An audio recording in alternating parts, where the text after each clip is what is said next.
întrebare? Da. Cunoașteți despre ajutoarele care vin din partea României? Poate ați auzit undeva de la televizoare, mass media. Pot să vă informez eu printr-o petiție. Din partea României în ultimii ani avem peste 200 de autobuze pentru elevi, burse pentru studenți basarabeni în România care pleacă peste hotare. Chiar și avem o universitate deschisă la noi în Bălți, extensiune, cu bursa europeană din partea lor, cu 65 de euro. Ajutor financiar nerambursabil, bani pentru proiecte ecologice, ambulanțe, elicoptere, vaccinuri, chiar putem să observăm chiar și ambulanțele, mașinile de poliție, tot de la ei. Și peste 1000 de grădinițe renovate în toată Republica Moldova. Noi cum mergem prin sate, vedem chiar exemple clare. Și cu această ocazie noi avem o scrisoare în care mulțumim României pentru ajutare și cerem în continuare ajutor. Cu lupta cu corupția și birocrația ca să se dezvolte țara mai repede, deoarece este o problemă majoră la noi în Republica Moldova. Investiții să vină din Occident și România pentru a crea locuri de muncă, mai ales în sate, deoarece în sate noi ne confruntăm cu lipsa locurilor de muncă și în această cauză mult tineret pleacă peste hotare, lăsând satele pustiind. Infrastructura să fie dezvoltată, drumuri, apă trasă, canalizare, deoarece nu avem parte de aceste condiții prin sate, orașe. Ajutor cu pensiile și leacurile pentru bolnavi, fiindcă pensiile sunt foarte mici, și ajutor cu combustibile pentru încălzirea în sate. Ați fi de acord cu așa o scrisoare? Nu știu. Ce nu știți? Nu știu dacă aș fi de acord. Cum credeți? Este o idee bună? Poftim? Este o idee bună să primim ajutor de la România în continuare? Adică noi suntem... Dar cu ce sunt mai bogați românii decât noi? Este o țară cu mult mai dezvoltată ca și a noastră. Acolo, că de exemplu, dar românii, toți, din câte eu cunosc, toți românii sunt împotriva moldovenilor. N-aș spune de ce, dar ei pe noi ne ajută și că, de exemplu, mulți studenți la noi pleacă pleacă acolo. Maia Sandu se duce numai cu cerutul. Pe unde nu se duce Maia Sandu, pe orice țară nu s-ar duce Maia Sandu. Săracă. Deși e săracă țara noastră? Cu așa pământ bogat, țară săracă? Și cu așa oameni muncitori și cu atâta... Vai de mine, nici nu vreau să aud. Eu asta nu vreau să aud. Atâta că nu se face economie la noi în țară. Deși nu se face economie la noi în țară. Deși la noi în țară, de atâta că așa e conducerea. Da, de acord. E conducerea proastă, de atâta și economia în țară e slabă. E ca asta eu vă spun 100%. Eu tot nu sunt de seama voastră, voi sunteți niște fete tineri, dar eu am o vârstă care o am și am lucrat și pe timpul Soiuzului, când a fost atunci, au fost, noi s-a fost milionar, au fost la Moscova la expoziția pus sovhozul nostru, bogat, deși o răschită prin sovhoz, deși o lăsat satul ăsta sărac, lumea atât se duce că n-are unde lucra. Și poate să facă cu banii ăștia împrumutați pe... Eu nu vreau să aud. Și nepoțelul meu care s-a născut de 6 luni în urmă, are datorii, mititelul încă de dat datorii care le ia Maia Sandu și mâine Maia Sandu nasc și îi dă datoriile, rămân pe copiilor noștri, rămân datorii. Da, dar noi avem deja câți ani la rând cu mai mulți oameni diferiți la conducerea și nimic nu se schimbă oricum. Atâta că eu nu știu, eu nu pot găsi răspuns la întrebarea asta. Fiecare e pentru buzunarul lui.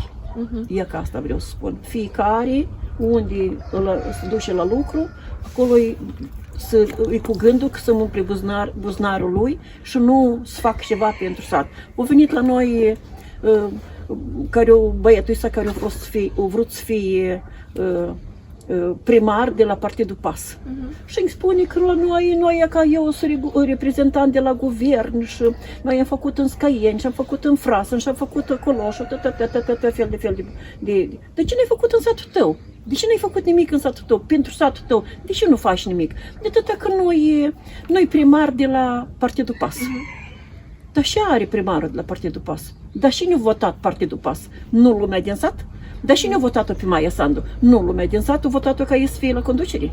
Și am spuneți-mi, vă rog frumos, cu și cineva lumea asta care a votat tot turma cei de oi și de acolo și primeți bani degeaba și ei nu vor să dea niciun ajutor pentru sat, că nu-i primarul lor. Asta e prostie Dar mare. cum vă uitați la ce? Că în România salariile și pensiile sunt de 2-3 ori mai mari ca la noi. De atât că fiecare, eu v-am spus, toți bănăritul ăsta care le-au luat, eu au luat împrumuturi bănești, nu foaie verde. Și au făcut ei cu banii cei. Și vă uitați voi, vă arată grădinițele făcute când încă era filat, când era, și la noi a fost, când a fost filat, au făcut centru medical și au făcut și grădiniță, au făcut, multe au făcut, Noi, că, de multe au exemplu, făcut mergem atunci. și pe Și ea ca și ele sunt arătate amu.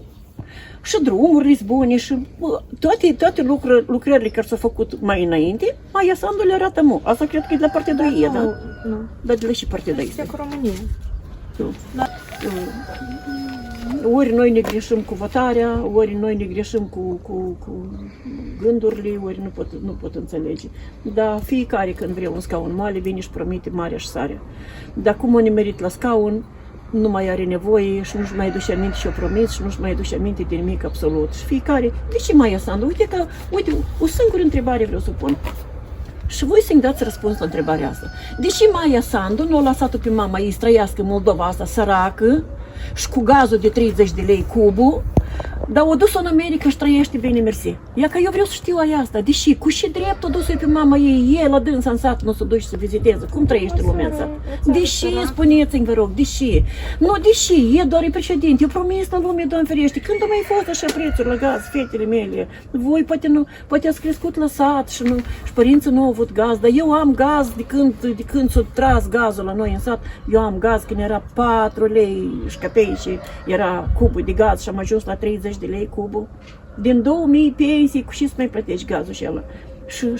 Și cubul de lemn e 1600. Nu, e sărășie cei mari și e jelos de tot la noi. E jale cei mari. Prețurile Nu ca în știu, Europa, trebuiește lumea să răscoale cu hârlețul, cu lopeț, cu săpi și să ducă acolo pe tățeu și ăștia de la conducere. Și trebuie să iei niște copii tineri de pe o terminat universitatea, pune-l în Parlament, o terminat vieți că e deștept, dar cu note bune. Sunt care au cunoștință, sunt foarte mulți copii deștepți. Sunt care învață cu bani, dar sunt care învață și au capacități de a conduce. Pune-l pe ăla la conducere. Mai mult nimeni nu. Dar nu, o țară trebuie să trăiască bine cu toate vecinele. Cum e ca acasă trăiești bine cu toți vecinii, că până ajungi la neamuri, vecinul ți-e cel mai bun prieten, ți întinde o mână de ajutor. Fix așa și la noi. Trebuie să trăiască bine cu toate țările din prejur. Și atunci o trăie altfel. El la ruș nu se duce, că nu-i trebuiește rusul, că americanul nu-l iubește pe Putin și nu vrea nici așa. E drept ori nu e drept. Bine, vă mulțumim mult! Ce?